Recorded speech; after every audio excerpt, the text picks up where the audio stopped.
Pags, I'm doing great. Great to be with you. Really a pleasure to have you on. I want to jump into what happened yesterday. The President of the United States got on Air Force One and came to the Houston area to Santa Fe, Texas, and you joined him. And the meeting was with the victims and the victims' families from the school shooting at Santa Fe. Fill us in. What happened there? Well, it was incredibly powerful. It was an opportunity to sit down with the students who had been injured, with the parents who lost their sons and daughters in Santa Fe, with the teachers, with police officers, and just to sit and listen. I've spent quite a bit of time now with the students and their families, including on the day of the shooting. But when the president was in town, we really just had the opportunity to hear from those parents and students about their concerns, about how they're doing, but also about how to address the threat of school violence. And we've seen far too many mass murderers targeting our kids and what to do about it. And we had a very, very good conversation, most of which featured the president and the rest of us just listening to the kids and listening to the families. Yeah, it's Senator Ted Cruz. Senator, yesterday, coincidentally, the law enforcement released the cell phone videos that the bad guy in South Florida, I don't say his name, I just use his prisoner number 18-1958. Exactly. But that he used, he wanted notoriety. He wanted fame. Yep. You're all going to know my name, he said in these videos that were released. Is it incumbent upon us in the media to no longer, I mean, maybe after the initial reports, no longer say their names, no longer give them the notoriety that they seek? Yes, 1,000 times yes. This is actually a topic that came up last week when I was at the round table with the Santa Fe survivors and also the Sutherland Springs survivors that the governor organized in the Capitol. And then one of the issues that one of the family members raised there was exactly this, that these lunatics are doing it for notoriety. Yeah. And one thing that I try to do always is not use their name. So I will refer to the Santa Fe shooter, I'll refer to the Sutherland Springs shooter or the Parkland shooter, but I'll be damned if I'm going to use their names. I'll use the names of heroes. I'll use the names Stephen Williford, who risked his life and saved people's lives, Officer Barnes, who took a shotgun blast and that nearly took his life but saved an awful lot of kids. The heroes we should remember, yes. But I think public leaders in the media, we should not give these mass murderers any of the attention they desire, and we should not repeat their names. I grew up in South Florida. You may or may not have known that. I've been in Texas now 13 years, and I love it here. I have a great love for both places, and we're heard, in both places widely. The reason that I bring that up is South Florida and how it's reacted has been so different from the way Texas reacted, and therefore the media reaction has been very different. There has been very little media coverage of the good that has come out of the aftermath of the shooting. Obviously, the shooting was bad. So is the one in Parkland, Florida. But the very Democrat-led school board there and the very anti-gun sentiment that comes out of South Florida has been highlighted by every bit of the media constantly since February 14th. You'll hardly see anything about Santa Fe in the big media now because it seems as though we've done it differently, and Ted, I think, done it right. Are you seeing the differences too? I think that is exactly right. Following the horrific murder in Parkland, you saw the media go into overdrive on pushing their political agenda that they hold every day, but sadly they're willing to exploit a tragedy to try to push it. I think the worst was the CNN town hall that they did in Florida. Agreed. Where they had thousands upon thousands of people, and they apparently couldn't find a single person in the state of Florida who supports the Second Amendment. Right. I think it was just shameless propaganda. I can tell you Santa Fe, it was very different. Santa Fe is just about 30 minutes from my house, and so the morning of the shooting, when the news broke, I got in a truck and headed down to Santa Fe. Spent the whole day there. Right. I was in the hospital with students who were shot, with their friends. I was in one hospital room with about a dozen students from Santa Fe who had been there that morning, and the governor and I were there together. We both asked them. We said, "Well, what's the answer? What should you do?" And one of the things, Pags, when you're in a tragedy like that, you try not to bring politics in. You try just to listen and to comfort people and pray with them and stand with them. So we were just listening. We said, "What's the answer?" Every single student who was in that hospital room, there's about a dozen of them, said the answer is not gun control. They said, listen, if you take away our guns, that won't make us safer. It means just the murderers and killers will have guns. So we said, all right, well, what is the answer? And the most frequent response we got was more armed police officers in the schools. I think that's what we need to do. I've been leading the fight in the Senate to provide funding for more armed police officers in schools. We need more physical security, like metal detectors. And I've been leading the fight for funding for metal detectors in schools and also shrinking the numbers of entrances to schools. Think about it. When you go to a courthouse, when you go to a lot of businesses, they're typically one or maybe two entrances. They're not 10 or 20 or 50 entrances. Yeah.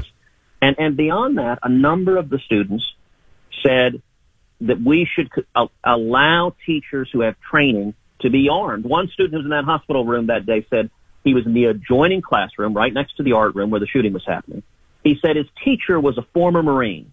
And he said, you know what, if my teacher, if he had been armed, he could have stopped that guy then and there before he murdered those kids. And because those are the common sense ideas that are coming from the students, the parents, the families at Parkland, the media has been shutting them out and ignoring them. The media ran. The media left town. The media is gone. They said, "What? I'm sorry, you guys don't want gun control? You guys think teachers should be armed? You guys say the Second Amendment matters? We have to get the hell out of here." It's Senator Ted Cruz, Republican of the great state of Texas. Texas, after all those roundtables, you were part of some of them. The governor was tireless, hours and hours and hours trying to fix this. And Texas has come up with what I think are some common sense answers to this. How do you feel about what came out a couple of days ago? Is that stuff going to work, and how soon can we get it in place? Well, there are a lot of positive solutions the governor put forth. It's a detailed plan. I'm sure the legislature will consider how best to implement them. I can tell you at the federal level, 5 years ago in 2013, I introduced legislation along with Senator Chuck Grassley. It was called Grassley-Cruz. Yeah. And it was legislation to provide $300 million in funding for school safety, funding for things like police officers on campuses, for things like metal detectors, and also to target the bad guys. So it would mandate an audit of every federal agency to make sure federal convictions are in the database. You know, the Sutherland Springs shooter had a felony conviction, but the Obama administration never reported his conviction to the database. Right. Grassley-Cruz would have made sure it was there, and critically, it would have mandated that the Department of Justice prosecute felons and fugitives who try to illegally buy guns. It was filibustered by the Democrats, right? That's exactly right. Why, Ted? What was their argument? You know, they didn't have any substantive objections to it. Their objection was if they can't be stripping away Second Amendment rights from law-abiding citizens, then they weren't interested in doing things that actually targeted the bad guys, targeted the felons, targeted the fugitives. And so we voted on it at the Senate floor. It got 52 votes. It got a majority of the Senate in the Harry Reid Democratic Senate. It got 9 Democrats who voted for it, which was the most bipartisan support of any of the comprehensive legislation. But Harry Reid and the Democrats filibustered it. They demanded 60 votes. And I'll tell you, Pat, it's frustrating. If Grassley-Cruz had passed into law, the Sutherland Springs shooter's conviction would have been in the database, and the Department of Justice would have prosecuted him. He would have been in federal prison instead of murdering innocent men, women, and children in that beautiful sanctuary. Yeah. We need to be focusing on the bad guys, and we need to be stopping the criminals and putting them in jail. Senator Ted Cruz, tedcruz.org, tedcruz.org. Ted, I want to go to North Korea. Well, I don't want to go there, but I want to talk about it. The number 2 guy. You can send Dennis Rodman instead. Yeah, exactly right. He'll report back. The number 2 guy is in Washington today. He's meeting with the president. The president about a week and a half ago sent out this letter saying, our nukes are bigger than yours. We still want peace. You don't want peace. You're stupid. We're smart. We should all be smart, not stupid. Let's have peace. And basically, it was a way to leverage, let's make this happen, but you're not going to get the upper hand. Smart letter to send out. The media coverage of this has been nuts. At first, of course, it's the puppet master controlling Trump, making him have the meeting. They hated the meeting. Now, Trump cancels the meeting. Oh, I can't believe he's canceling peace. That's horrible. He's a horrible guy. Now the meeting's back on. A, what's the media going to say? And B, and more importantly, obviously, what do you see coming out of this meeting now? Clearly, the North Koreans back down again. Right. Well, listen, the media is always going to say the same thing, which is they hate Trump. They're consumed with Trump derangement syndrome, and so anything he does, they're going to attack him. Right. I think that's why an awful lot of Texans and Americans are just tuning the media out, because they're so transparently biased and consumed by their hatred for the president. Right. You know, in terms of the substance, listen, I remain quite skeptical about what Kim Jong-un will agree to. I think he is a liar. I think he's deceptive. I think both he and his father have demonstrated for many, many years a willingness to lie. That's how they've acquired nuclear weapons. And so I think it is challenging to get, I think he views nuclear weapons as essential to the survival of his regime. That being said, we are seeing the very different results between dealing with dictators and tyrants through weakness and appeasement, which is what Barack Obama did for 8 years, versus dealing with them from a position of strength, which is what the president is doing. I applaud the president for having the courage to stand up forcefully to North Korea. It's the most dangerous place on the face of the planet, and we need to deal with them with strength. I think peace through strength is the best avenue to achieve it. It's Senator Ted Cruz, tedcruz.org. Make sure you go there. Ted, today is work number or jobs number Friday.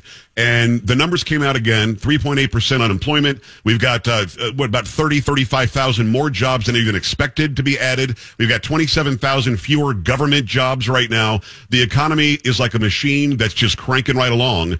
The left can try to find, I guess they said that Trump shouldn't have tweeted about it before it was released and that was horrible or something. But at the end of the day, holy mackerel, Ted. I mean, the tax cuts worked and change almost 180 degrees in change from Barack Obama's policies really are shining right now, no? That is exactly right. You know, I'm reminded of James Carville when he was running Bill Clinton's campaign, his famous line, "It's the economy, stupid." Yeah. You know, if you look at what Texans care the most about, it is jobs, jobs, jobs. We want more jobs. We want higher wages. We want more opportunity.